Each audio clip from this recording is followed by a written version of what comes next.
मुस्तफ़ा जान रहमत पे लाखों करोड़ों अरबों दुरूदुस्सलाम। बिस्मिल्लाहिर रहमानिर रहीम।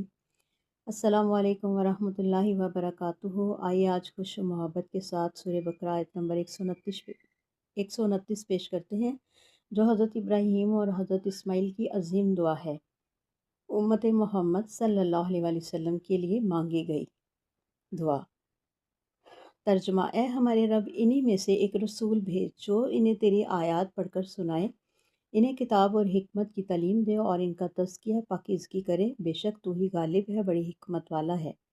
तफसीर: ये दुआ हज़रत इब्राहीम और हज़रत इस्माईल अलैहिस्सलाम ने बैतुल्लाह की तमीर के बाद मांगी और अल्लाह ने इस दुआ को सदियों बाद कबूल फरमाया। जब मोहम्मद मुस्तफ़ा सल्लल्लाहु अलैहि वसल्लम की बासत हुई, इस आयत में नबी करीम सल्लल्लाहु अलैहि वसल्लम की 4 अजीम काम बयान हुए।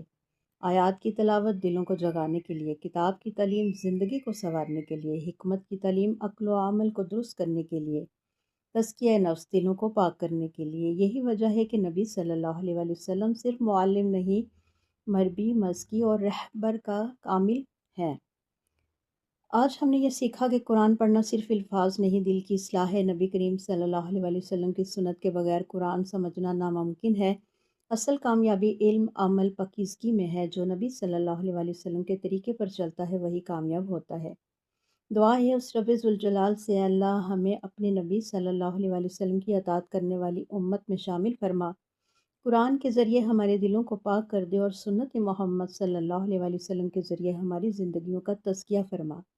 आमीन। अल्लाह करे ये आयत हमें नबी सल्लल्लाहु अलैहि वसल्लम से जोड़ दे, कुरान से ज़िंदगी ज़िंदा कर दे और हमारे घरों को ईमान की नर्सरी बना दे। आमीन या रब्बुल आलमीन।